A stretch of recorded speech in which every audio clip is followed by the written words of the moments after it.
Roughing It by Mark Twain. Chapter 42. What to do next? It was a momentous question. I had gone out into the world to shift for myself at the age of 13, for my father had endorsed for friends, and although he left us a sumptuous legacy of pride in his fine Virginian stock and its national distinction, I presently found that I could not live on that alone without occasional bread to wash it down with. I had gained a livelihood in various vocations, but had not dazzled anybody with my successes. Still, the list was before me in the amplest liberty in the matter of choosing, provided I wanted to work, which I did not, after being so wealthy. I had once been a grocery clerk for one day, but had consumed so much sugar in that time that I was relieved from further duty by the proprietor. Said he wanted me outside so that he could have my custom. I had studied law an entire week and then given it up because it was so prosy and tiresome. I had engaged briefly in the study of blacksmithing, but wasted so much time trying to fix the bellows so that it would blow itself that the master turned me adrift in disgrace and told me I would come to no good. I had been a bookseller's clerk for a while, but the customers bothered me so much I could not read with any comfort, and so the proprietor gave me a furlough and forgot to put a limit to it. I had clerked in a drugstore part of the summer, but my prescriptions were unlucky, and we appeared to sell more stomach pumps than soda water. So I had to go. I had made of myself a tolerable printer, under the impression that I would be another Franklin some day, but somehow had missed the connection thus far. There was no berth open in the Esmeralda Union, and besides I had always been such a slow compositor that I looked with envy upon the achievements of apprentices of 2 years' standing. And when I took a take, foremen were in the habit of suggesting that it would be wanted sometime during the year. I was a good average St. Louis and New Orleans pilot, and by no means ashamed of my abilities in that line. Wages were $250 a month and no board to pay, and I did long to stand behind a wheel again and never roam any more. But I had been making such an ass of myself lately in grandiloquent letters home about my blind lead and my European excursion, that I did what many and many a poor, disappointed miner had done before. Said, "It is all over with me now, and I will never go back home to be pitied and snubbed." I had been a private secretary, a silver miner, and a silver mill operative, and amounted to less than nothing in each, and now what to do next? I yielded to Higby's appeals and consented to try the mining once more. We climbed far up on the mountainside and went to work on a little rubbishy claim of ours that had a shaft on it 8 feet deep. Higby descended into it and worked bravely with his pick till he had loosened up a deal of rock and dirt, and then I went down with a long-handled shovel, the most awkward invention yet contrived by man, to throw it out.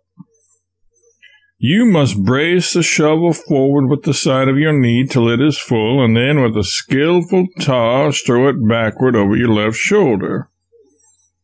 I made the toss, and landed the mess just on the edge of the shaft, and it all came back on my head and down the back of my neck.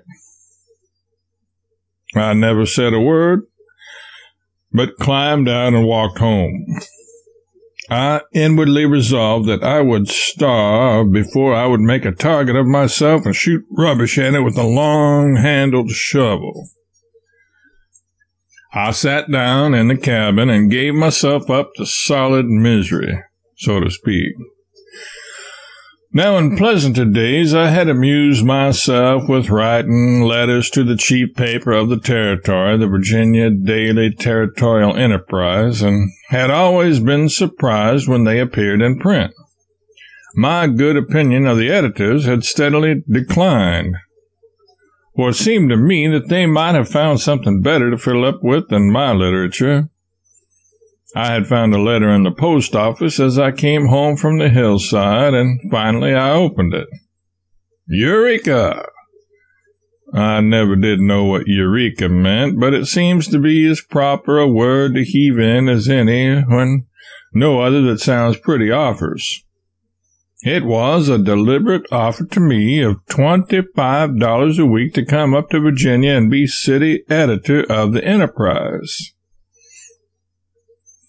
I would have challenged the publisher in the blind lead days.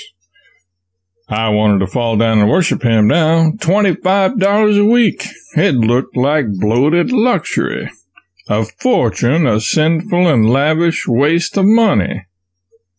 But my transports cooled when I thought of my inexperience and consequent unfitness for the position. And straightway, on top of this, my long array of failures rose up before me. Yet, if I refused this place, I must presently become dependent upon somebody for my bread, a thing necessarily distasteful to a man who had never experienced such a humiliation since he was 13 years old. Not much to be proud of, since it is so common. But then it was all I had to be proud of. So I was scared into being a city editor. I would have declined otherwise. Necessity is the mother of taking chances. I do not doubt that if at that time I had been offered a salary to translate the Talmud from the original Hebrew, I would have accepted, albeit with diffidence and some misgivings, and thrown as much variety into it as I could for the money. I went up to Virginia and entered upon my new vocation. I was a rusty-looking city editor, I am free to confess. Coatless, slouch hat, blue woolen shirt, pantaloons stuffed into boot tops, whiskered half down to the waist, and the Universal Navy revolver slung to my belt. But I secured a more Christian costume and discarded the revolver. I had never had occasion to kill anybody, nor ever felt a desire to do so, but had worn the thing in deference to popular sentiment, and in order that I might not by its absence be offensively conspicuous and a subject of remark. But the other editors and all the printers carried revolvers. I asked the chief editor and proprietor, Mr. Goodman, I will call him since it describes him as well as any other name could do, for some instructions with regard to my duties, and he told me to go all over town and ask all sorts of people all sorts of questions, make notes of the information gained, and write them out for publication. And he added, never say, we learned so-and-so, or it is reported, or it is rumored, or we understand so-and-so, but go to headquarters and get the absolute facts and then speak out and say it is so-and-so. Otherwise, people will not put confidence in your news. Unassailable certainly is the thing that gives a newspaper the firmest and most valuable reputation.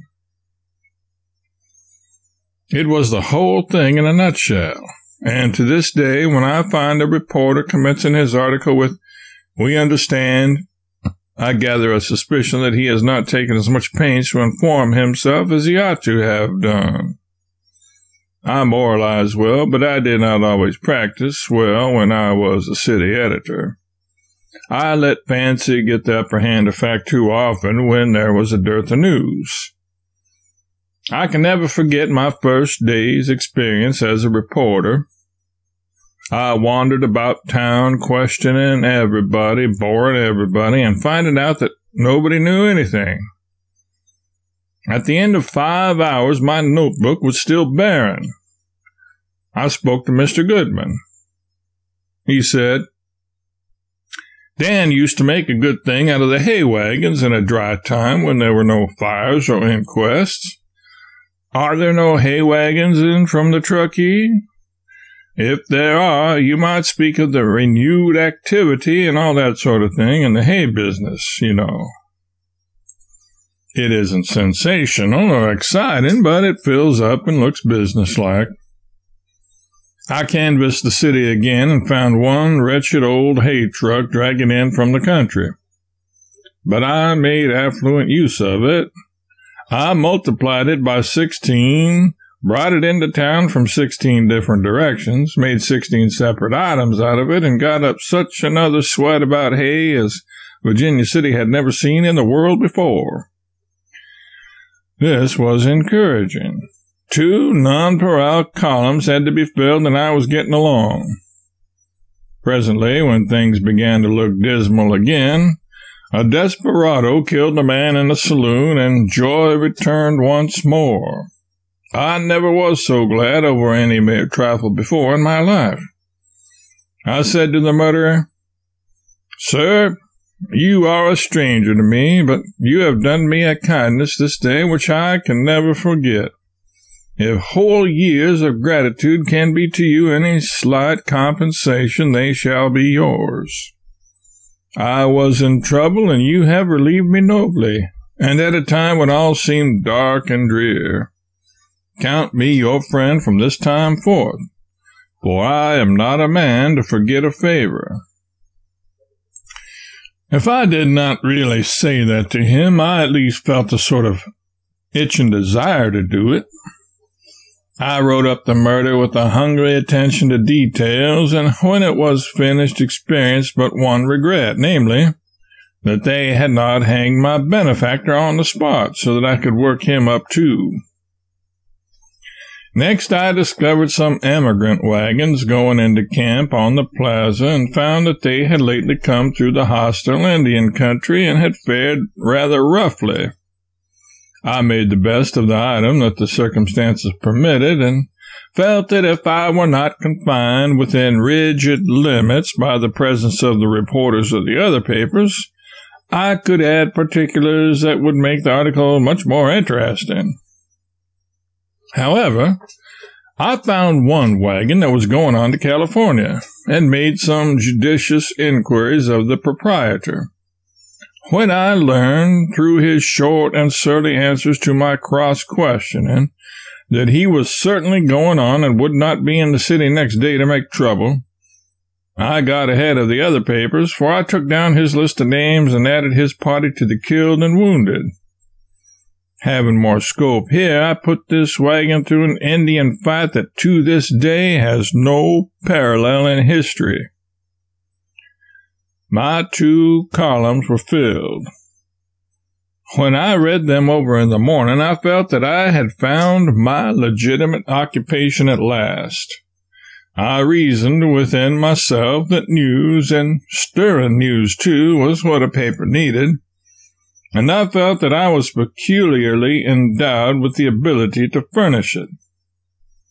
Mr. Goodman said that I was as good a reporter as Dan. I desired no higher commendation. With encouragement like that, I felt that I could take my pen and murder all the immigrants on the plains if need be, and the interests of the paper demanded it.